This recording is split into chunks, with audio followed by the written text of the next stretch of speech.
In the northern reaches of Great Britain lies a land of fierce beauty, where mountains rise sharply from sea logs,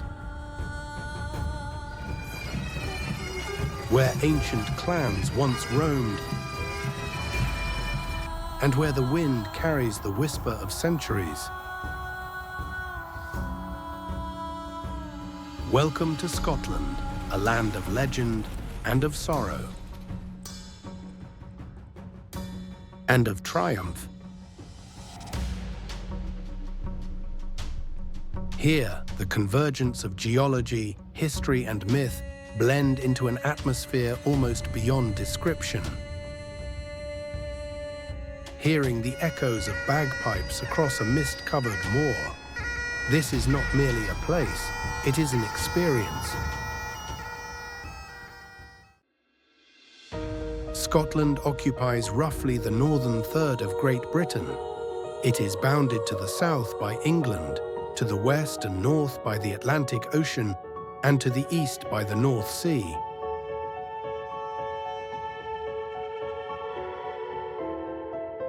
It is a land defined by contrasts, from fertile lowlands and rolling hills to some of the most rugged mountains and glens in Europe.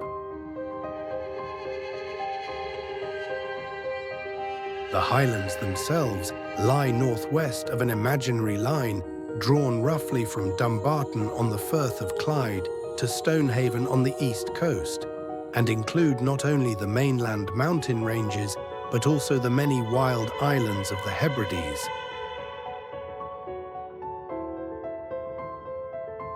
Millions of years ago, these lands were shaped by fire and ice, by tectonic upheaval and glacier melt. The highland landforms arose out of the Caledonian orogeny, and the Highland boundary fault still marks a geological divide between highlands and lowlands.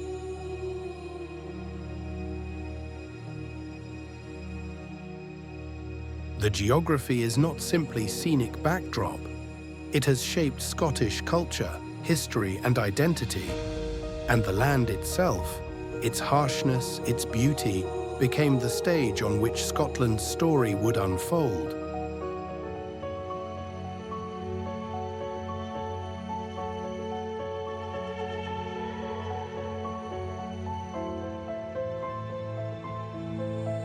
From the mist-covered glens to the halls of Edinburgh Castle, Scotland's history is one of conquest, resistance, innovation, and transformation.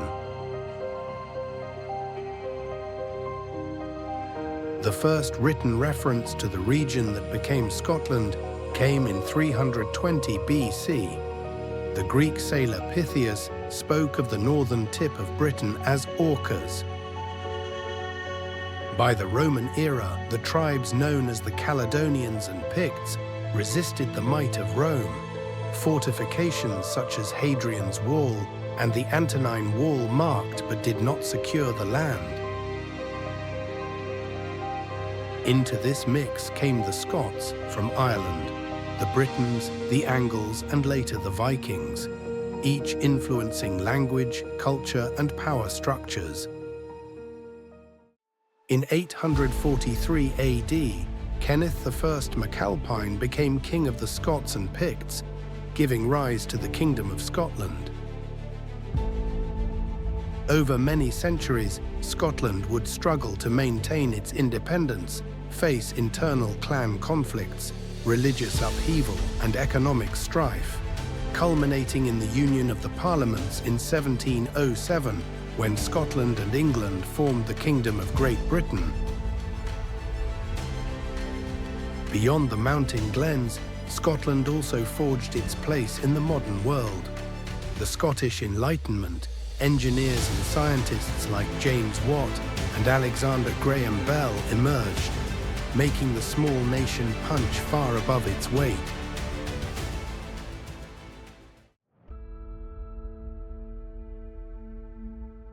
Let's explore some of the most powerful locations within the Highlands. Dramatic, remote, unforgettable.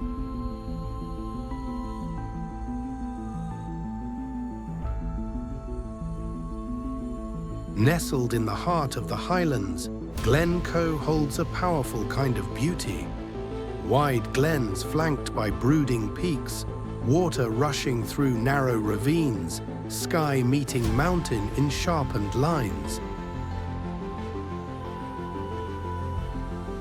The name itself translates roughly to Valley of Weeping, a grim nod to the 1692 massacre of the MacDonalds at the hands of government forces. Today, it stands as one of Scotland's most iconic wild landscapes, a place for hikers, photographers, dreamers. The wind-carved ridges and deep sapphire lochs ask for quiet respect.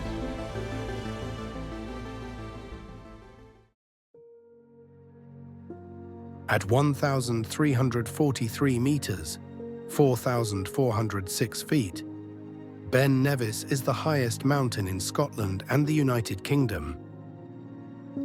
A mountain of extremes, climbers, walkers, adventurers flock to its slopes in summer. In winter, its summit is a realm ruled by snow and wind. The view from the top is an embrace of wild expanse, lochs like mirrors, glens stretching far into sky haze, the rugged spine of Scotland laid bare.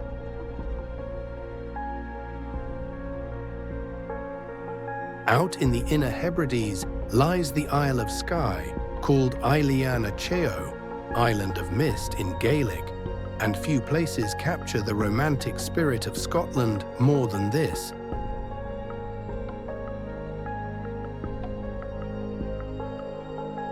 Here the mountain ridges are sharper, the seas bluer, the ancient stories deeper. Clans once held sway here, Vikings roamed, the trails of old continue to call.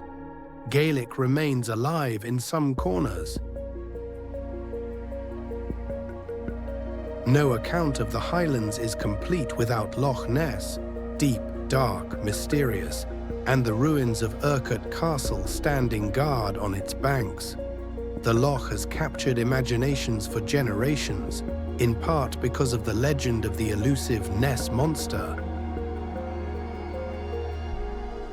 The water stretches far into the Highland hills, its surface often still, sometimes roiled by wind.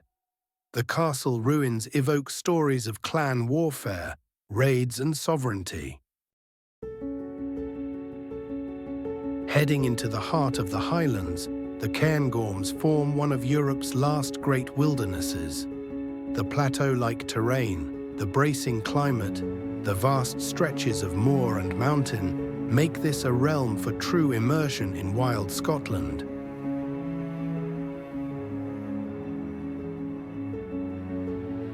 In the Highlands, the clan system once governed social life. The tartans, the pipe marches, the sense of belonging to place and family all spring from that tradition. The Gaelic language, once dominant here, still echoes across the hills, and in many places, the connection to ancestry remains vivid. Today, the Highlands balance the wild with the accessible. Visitors hike mountains, stay in both rustic bothies and luxury lodges, travel by train through glens, sail sea lochs, explore island villages. The wildness remains, but now the land serves both tradition and adventure.